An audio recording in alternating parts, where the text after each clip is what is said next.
What's up, guys? I'm Grandmaster Shaymin, and welcome back to Flower Paradise. And here we have yet another episode. I believe we're on episode 9 of Sakura Knight 3. And in the last episode, we have begun the final showdown with the Demon Queen, who's also a masochist and isn't very good at her job.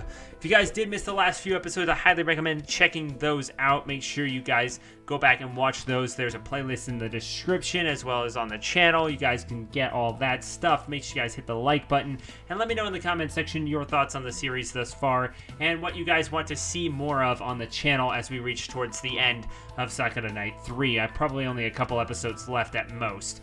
So let's begin the final battle. Saga holds up her one hand. Magical energy begins to gather on her palm. So hot and bright it makes me wince. I won't let any of these setbacks stop me. I have come too far for that. Listen, you foolish girls. I shan't let you get the better of me. I am Saga, and I will become the ruler of Lemuria through sheer force of will. I will summon an army of monsters and destroy Grimoire. Then you will have no choice but to take me seriously. You will all be sorry for making fun of me then. Maybe I trip over my own words sometimes, and I have a stutter, and I'm a bit clumsy, but none of that'll matter when you're all too dead to insult me. Time for my vengeance has come. I shall rain despair upon your heads, the likes of which you have never known. I'll doom you all in the name of the woman I love above all else, who was slain by Cressida. I'm doing this for Gunhild. I hope that she can see me now, wherever she is, and I hope that she knows I'll never stop loving her. I am her most loyal servant. I adore and venerate her above all else, and nobody can stop me. Now prepare yourself for the battle of a lifetime. I won't go easy on you. She dead? Approximately 1 minute later. Yep. That's pretty much how I thought it was gonna go. The epic battle is over. This is like, God, one of those boxing matches or MMA fights where they're like building up this huge tension because they have those pay-per-views like every 2 or 3 months or something. Those really big pay-per-views. It's like one of those pay-per-views where like, oh man, this guy's gonna win. No, I think this guy's got a really good chance. Oh man, and then the dude just dies in like 30 seconds. Except this time we all knew the guy was gonna die in 30 seconds, and he did. So. Unfortunately, boxing doesn't have nearly as cute girls as this does. Look at this corner. Look at the freaking cat's face. Dart and Rune are just like. I love the expression. I kind of like want this as like that would be such a good little emote type of thing, like the little face. Oh man, worth it. Rune is just like sitting there also. My, is that really all you have? I could scarcely believe you fell so easily after making such a grand speech. I thought you said this would be the battle of a lifetime. I fought stronger slimes than you. Oh, ho, ho, ho. Saga lies on the ground, pinned beneath Felicia's heel, like a lowly bug. Her clothes are torn, and a few cuts and scrapes are scattered across her dusty skin. Her chest is pushed up against the hard, rocky ground in a manner that can't be called comfortable. Her eyes are beating with tears of humiliation. Her body quakes and little sobs fall from her mouth. She looks so utterly defeated. I can't help but feel sorry for her. The battle happened all so fast. I'm not really sure what to make of things. One moment, Saga was challenging Felicia, fire in her eyes, and the next she was pushed down and pinned. I didn't even get a chance to lift my own weapon. Tart didn't cast any spells, and Rune didn't use her claws. Felicia took care of everything in a split second. This isn't fair. I can't believe it, Saga whimpers pathetically. I worked so hard. I was doing my best all on my own for years and years. I lived in this dark, stinky, mossy cave and lived on nothing but funny mushrooms, all while trying to practice my magic. I wanted to do Gunhild proud. Why aren't my best efforts enough? The story of my life, right? Tears begin to drip down Saga's cheeks. They're hot and wet and perfectly round like penny pieces. I love Gunhild. I loved her so much. That's why I was able to accomplish. So why wasn't I able to accomplish my goal? How did you beat me so easily? To be honest, I'm not entirely sure about that myself. It over so fast. Fell so too strong. Her sword go flash. Saga goes so splat, and then she fall. That was quite the anticlimactic final battle. I don't really get it. Haven't you been using your magic to summon all sorts of horrible monsters? Why didn't you command any of them to fight us? I would have, if I could, but... Saga's lower lip trembles. There's been a few issues with the monsters I've summoned. They're all defective in some way or another. They don't seem to listen to me. Now, I'm the one who brought them into being, but they don't listen to my commands. They leave me at the moment they're able, and then they cause havoc in the woods on their own accords. They don't even respect me one bit. I wanted to train them into an unstoppable army, but it's not possible. Saga kicks her leg back and forth weakly, all the while her tail sways. My monsters don't listen to me.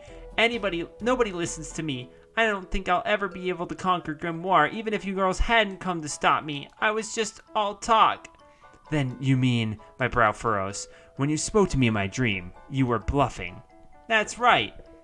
Saga sniffs. I thought if I talked myself up, I'd be able to go through with my dastardly plans after all.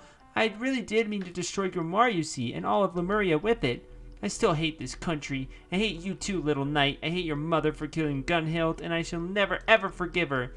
I want to make you all feel the pain and sorrow that I felt when my beloved died, but I can't. All my posturing was in vain, and all my efforts too. I'm a complete failure.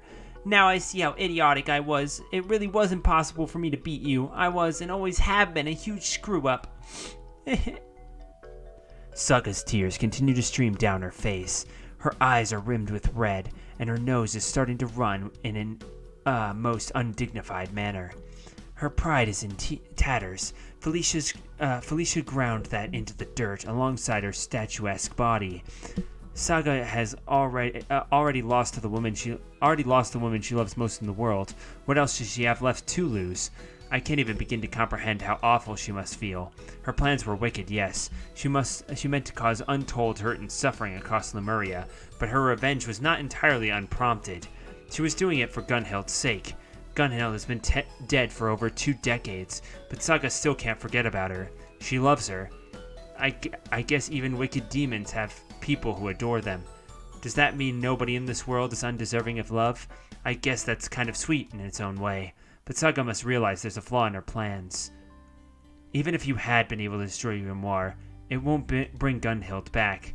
Your love for her is commendable, but it's also foolish.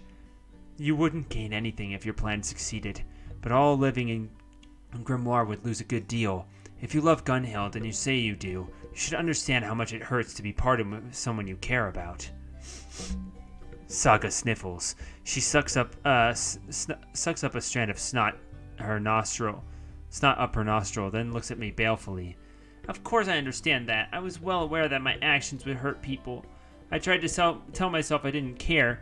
I thought it was a necessary part of my revenge. I wanted everyone to suffer, but maybe I was mistaken. I still love Gunhild even now. I still think of her every day when she vanished from my life. I think I went a little crazy. It feels like there's a hole where my heart was.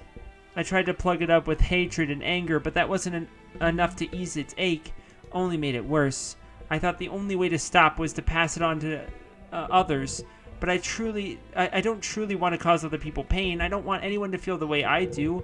Maybe that's why I was unable to fight at my full capacity. It's all because of the stupid contradictions. I'm tired of being alone, and I don't really want to hurt anybody. I just want to see Gunhild again. She's the only person I care about. She means more to me than everybody else, and without her, my life is totally empty. Ah! Yet more tears stream down Saga's cheeks. They glimmer in the green light of her lair, which makes them look like shooting stars. My heart wrenches in sympathy with Saga. She's a villain, yes, but she's so clumsy and bumbling. She was never able to put her plans into motion. There has been an uptick of monsters in the forest because of her machinations, yes, but she never caused anyone serious harm. She's too incompetent for that. Evil scheming and plotting really isn't her forte. She didn't do this out of hatred. She did it out of love. It's because she adores Gunhild. If only there was a way to reunite them, but that isn't possible. My mother killed Gunhild with this sword, which is now in my hands. Gunhild is dead. That's what I thought, at least. But... is the fucking demon gonna come back? Okay. Oh, come now, Saga. Why are you crying? This is a most unbefitting look for my minions. If you sob so, I fear it will reflect badly on me. Nobody will be able to respect me if my own underlings can't respect themselves. Noni. Oh? The sound of Curious' voice makes all of us in the cave raise our heads. There's somebody else in this cave. They're sitting upon the throne Saga once occupied, one leg folded, an amused smile playing about on their lips. I knew it! Okay. I was like, there's no reason to give her a model if you're not going to use her later on. And I told you, I knew she was some sort of demon. Yep. Did she get reincarnated? Is that what it is, or what? How did this happen, huh? Because she was living in the town with everybody else, which means that she has at least been alive for a little while. It's a young woman. She has golden hair tied back into 2 cute, stubby braids, and she's attired not with the clothes of a demon queen, but a demure dress and apron. I have no idea how she got here. I suppose she could have walked, but wouldn't I have heard her footsteps? Given the ceiling of this cave is so high, all sounds echo terribly. Rune or Tart would have also been able to hear her at the very least. This woman shouldn't be here, but she still is. Maybe she used magic. She doesn't look very magical, though. In fact, she seems pretty ordinary. I know who she is, of course, but seeing her here is quite a shock. What business does she have here? Aren't you the woman from Grimoire's bakery? Yes, indeed. Oh, man, yes, indeed. The baker simply smiles brightly and claps her hand together. The sound rings through the cave like a celebratory peal. And you are Estelle, the daughter of Cressidia. I know all about you and your exploits. You're quite famous in Grimoire. I must say, I never did think I'd meet Cressidia's daughter. It's quite a small world. As for the rest of you, the woman glances at our ragtag party, her expression dental. You are Felicia, you are Rune, and you are Tart. I know we've met many times before, but not in circumstances such as these. It is a pleasure. Thank you so very much for patronizing my humble shop. I really do appreciate it. I spend quite a lot of time baking, and nothing brings me more joy than seeing cute girls such as yourselves consuming it. What, you? I look at the baker with uncomprehending eyes. Though I know her, I feel like I'm seeing her for the first time. I can't understand why she's here, or how she got here, or who she really is. Well, let's take this one question at a time. Who are you? I am quite curious about that as well. Felicia lifts her foot from Saga's rump, then surveys the flaxen-haired woman with folded arms. I thought you were a normal baker, but now I can see that I must have judged you too hastily. You are rather more special than you appear, are you not? Special, am I? Well, I wonder, the baker grins. One does not like to flatter oneself. As of now, I'm a perfectly ordinary woman. I rise early in the morning to break bread, and while I'm away, my days serving customers with a bright, cheery smile. I really am a humble baker, but that wasn't always the case. My past is quite colorful, really. I was such a rebellious youth. I had quite a short temper, and I was always getting into scraps and causing trouble for other people. I was unmanageable, quite out of control. You don't have to take my word for it, though. Of all the people in this cave, you know more about my past than most. Don't you, my dear Saga? Saga, who has been slack-mouthed and silent this entire time, suddenly jerks into action. She approaches the baker and swaying legs and stares amazed. This can't be you can't be her. I must have hit my head on something. There's no way. It's impossible, isn't it? Impossible. The baker's brow creases. Why do you think that, my dear Saga? Aren't you glad to see me again? I'm surprised you didn't run through me with open arms the moment you saw me. You claim to love me, but your love must be a fickle thing indeed. If you hang back now, during our reunion... to be honest, I feel quite hurt. No, I didn't mean to offend you. This is all so strange. You look just like her. You talk just like her, too, but you can't be her. And what makes you say that? You should know. Everybody in Lemuria knows. You're supposed to be dead. That little knight's... Saga stabs a finger in my direction. Mother killed you. You were defeated. You were my most beloved Lady Gunhild. I thought you could never die. But I was wrong. You were slain. Then you disappeared. You've been missing for more than 20 years. How can you be her? It makes no sense. Oh my. You have such little faith in me, Saga. Do you really think a woman could ever best me? It is true everyone in Lemuria thinks I was defeated, but they are all mistaken. Chrysidia fought hard, bless her heart, but she was not mighty enough to best me. I can excuse the common man for believing such a tall tale, but I never imagined you would be foolish enough to believe I was dead, Saga. You really are naive. The baker, who Saga addresses as Gunhild, and who cannot be Gunhild, grins. Once I was known and feared throughout the lands as the wicked demon queen, but now I make an honest living managing my own bakery in the middle of Grimoire. It's hard work. I hate getting flour under my fingernails, but it's rewarding. I love the smell of baking bread and especially enjoy watching people bite into my pastries. I am satisfied. I couldn't be happier with my new relaxing life. Baking bread is much more fun than splitting skulls. But this is impossible? Gunhild grins. But you are looking at me right now and conversing with me. This is no illusion. I really am real. I can even give you a hug if you don't believe me. Touch me, sniff me, you can even lick me. I am real. I'm not going anywhere. What? But this whole time I thought you were dead. I thought Chrysidia killed you. You're not the only one. Felicia's mouth draws into a thin line. What in the world is going on here? The story's getting all screwy. I'm having a hard time keeping up. Etsy. Hey, Etsy. Rune tugs at my skirt with one of her paws.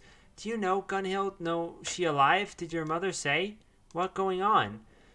Yes, Estelle, your mother is the only one that supposedly killed Gunhild. Surely you know whether that's really her or not. Didn't your mother ever tell you about the battle with the wicked demon queen? I mean, she did a couple of times, but that was only when I begged her. She didn't really like telling me about her past. She said she was worried I'd want to follow in her footsteps and become a knight. She was always overprotective and she didn't want me to get hurt. She said she defeated Gunhild, so I didn't take up arms. She said she defeated her, but did she say that she killed her? I always assumed that. That's what everybody says, but I look at Gunhild. She's sitting upon Saga's throne, toying with a few strands of her blonde hair. She grins and gives me a little wave as our eyes meet, and I turn my head away. This is surreal. I never thought I'd meet Gunhild, the wicked demon queen my mother supposedly killed. But reality can't be stranger than fiction sometimes. If that woman really is Gunhild, if she's sitting with us and talking to us, then I guess my mother never did kill her after all. All this time, she's been alive. Yes, that is precisely what I was trying to tell you guys. You girls might be brave adventurers, but you're not particularly clever. It took long enough for the penny to drop. As you can see, I'm not dead. While it is true I fought with Chrysidia, she was not able to kill me. She gave it her best shot. Believe me, she did, but I resisted. I would like to say I had the upper hand during our duel, but that would be a lie. We were evenly matched. For me, a human, she was surprisingly strong. Her skills with a sword were unparalleled. I never met a woman like her since, and I'm grateful for it too. Back in my day, I was an immensely powerful mage. My skills have deteriorated a bit over the years, though. I had to fight for my life again. I'm uncertain if I'd come out on top. But never mind, that's besides the point. My battle with Chrysidia raged on. We were at it for hours. We pushed each other to the limits until in the end we were both exhausted. Chrysidia was so tired she could no longer pick up her sword. I, meanwhile, had exhausted most of my magic. We were at an impasse. As we could no longer fight, your mother resorted to words instead, and what she said resounded within my heart. I shall never forget what she said to me. Gunhild presses one hand on her chest above the place where her heart beats. She told me that she was not fighting me for fame or glory. She fought only so she could protect the country that she loved, and so that her future children would be able to live in peace. She said she had no real ill will against me as a person. If she could settle things peacefully, then she would be only too happy to lay down her sword. She was not a violent woman at heart, and she hated the sight of blood. Her dream was not to be a famous warrior, but to be a baker. She was to live a quiet, peaceful life alongside those she loved. When she told me that, I scorned her. I said she was a fool to lay down her life on the line for such a small, insignificant dream, but she responded very calmly that I was mistaken.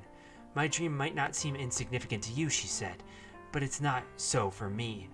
I don't know why you seek rule over Lemuria, and why you wish to cause others harm, but surely there is more you want to do with your life than to cause misery. Something must have happened to make you this way.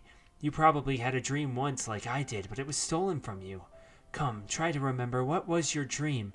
Didn't you ever want to make anyone happy? Surely you must have done.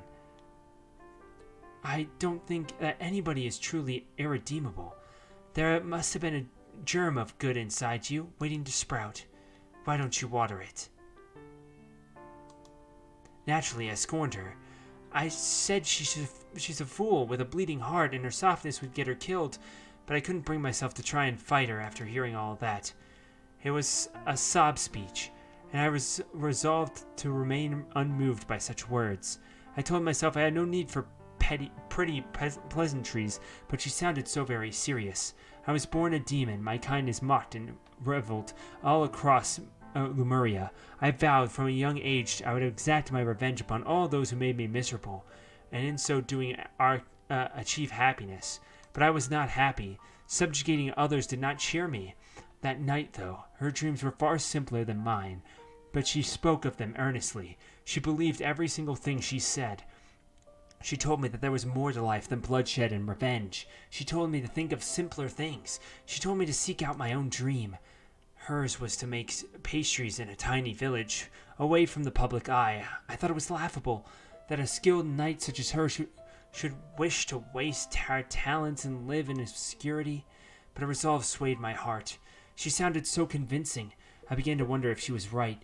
Perhaps I had been wasting my time. Hurting other people would not bring me happiness, but perhaps making them smile would.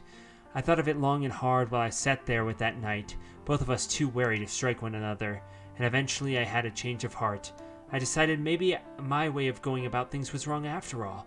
I was a demon queen, but I couldn't kill my emotions. I still wanted to be happy. I thought of that, perhaps, like that night. Living quietly and peacefully might be the best way to do that, and after that I decided to stop being the demon queen. I stopped being Gunhild.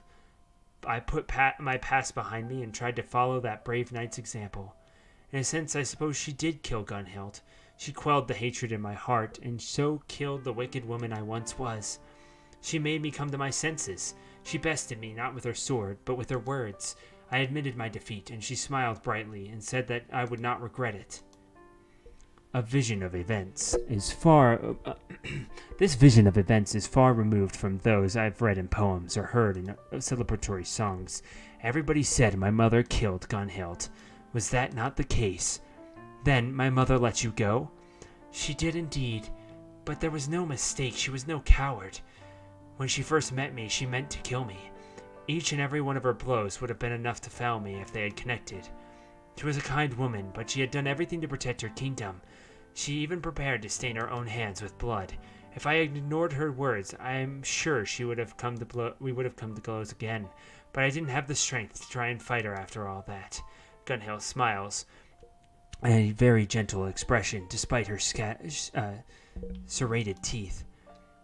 She looked quite unlike the wicked demon I had heard bedtime stories about. I thought Gunhild would be more fearsome than this, but she looks like an ordinary woman. She doesn't seem crazed, she can hold a conversation, and she isn't chomping at the bit to exterminate us. She's a lot more normal than I imagined. It's a surprise. I wonder if it surprised my mother, too. Estelle, Gunhild looks at me. You are fortunate to have a mother like Cressidia. She is very kind-hearted. I've never met anyone like her before. My mother is nice, yes. I've always thought of her a bit too overprotective, but I know that's because she loves me. She has a very big heart. She does indeed, and any other knight would doubtless have killed me while I was vacillated. But Cressida was honorable. She did not take advantage of my indecision. She truly believed she wanted me to be happy despite all the pain I caused. She was no longer a knight, or so I've heard, but she was the most brave and valiant warrior I've ever faced. I'm very grateful for all she's done for me. If it weren't for her, I might be dead by now. I would have been slain, if not by her blade, then by another, less forgiving knight. She gave me a chance to seek happiness, and I took it. I disappeared, and the world thought I died. I took on a new name and decided to live a humble life as a baker. I could not help but be intrigued by the profession, when Cressidia had spoken so highly of it. In the end, everything worked out rather happily for me. But the same cannot be said for you, Sokka. I thought when I stopped becoming the Demon Queen, my thirst for revenge would die with me, but it did not. You inherited it from me. You made quite a nuisance of yourself during the last 2 decades while I've been away. You were really naughty. I'm sorry, Gunhild. Saga sniffles. I didn't know you didn't want to fight any longer. I never would have done this but I didn't know. I had no way of realizing. I thought you were dead. We all thought you were dead. I was so upset for so long. You were the center of my world. Without you, everything was so cold and dark. Oh, shit. Why didn't you tell me you were still alive? If you had, I wouldn't have felt so bad. Gunhild sighed. I suppose I should have said something, yes. That was irresponsible of me to abandon everything with nary a word of explanation. I thought it would be better for me to make a clean break from my past, and I wanted to leave all my evil doing behind me. I didn't want to be reminded of all that I had done and all the pain I had caused. I wanted to be free. But now I see how thoughtless I was. I should have known that you would worry. I didn't stop to think. I didn't realize that you loved me so much. But now I see you're devoted. How devoted you are. You really are my best, most adorable disciple. You're clumsy and you're not particularly bright. I remember scolding you often in the past. You tried my patience, but you never abandoned me, no matter how cruel I was. You were always by my side. I'm sorry I deserted you. I hope you can forgive me. Now, Gunhild smiles fondly and holds out her arms. Won't you let me dry your tears? I know I made you cry in the past many times, but I turned over a new leaf, and I no longer want to cause anyone pain. I've done enough of that already. My lady, oh, my lady, of course I can forgive you. I'll forgive anything. I love you more than anything.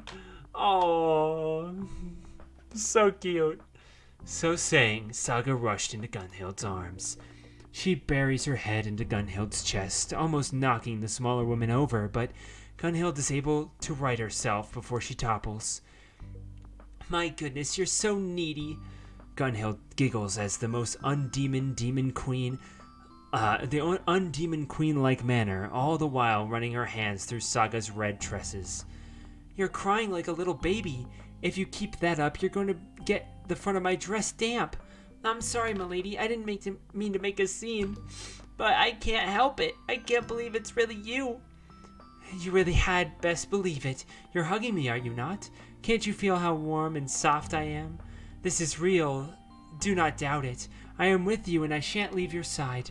It's clear to me now that you're quite useless without me.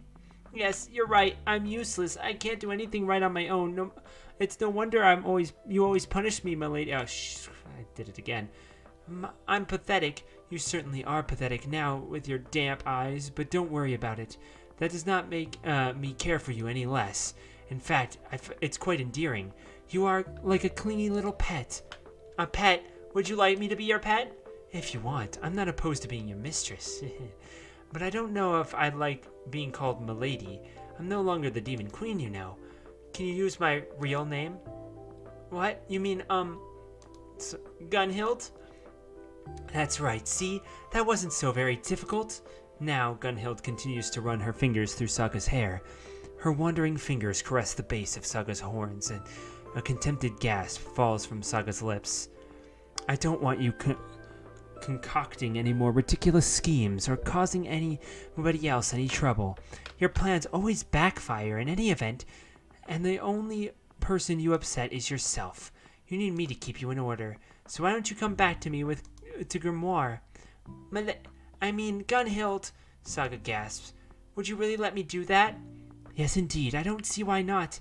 You can live in my bakery and we can make bread together. We will talk no more of monsters or armies or conquering Lemuria. We will live quiet and peaceful lives together, and we will make each other happy. I believe that sounds like quite a charming idea myself. What do you think? Oh, that sounds so perfect. Oh, Gunhild, thank you for coming back to me, and thank you for giving me a chance. I don't care what happens to me as long as I can stay by your side. I love you, and I never stopped loving you. I never doubted it. I used you quite poorly, but I shall try to make up for it now. I will torment you only if you wish for it, and if I go too far, I'd only be happy to kiss you all the better.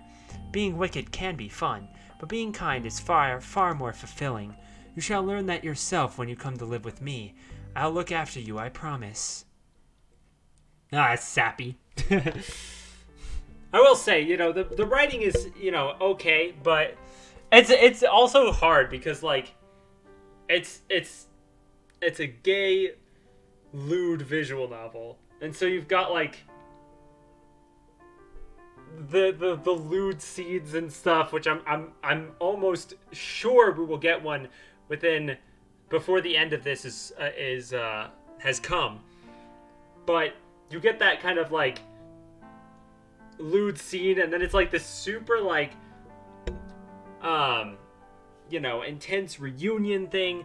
I'm pretty sure everybody kind of figured once the baker came onto the thing that she was probably a demon of some kind, maybe even the demon queen reincarnated, because they're all right. I mean, she did say she defeated the demon queen and not necessarily killed.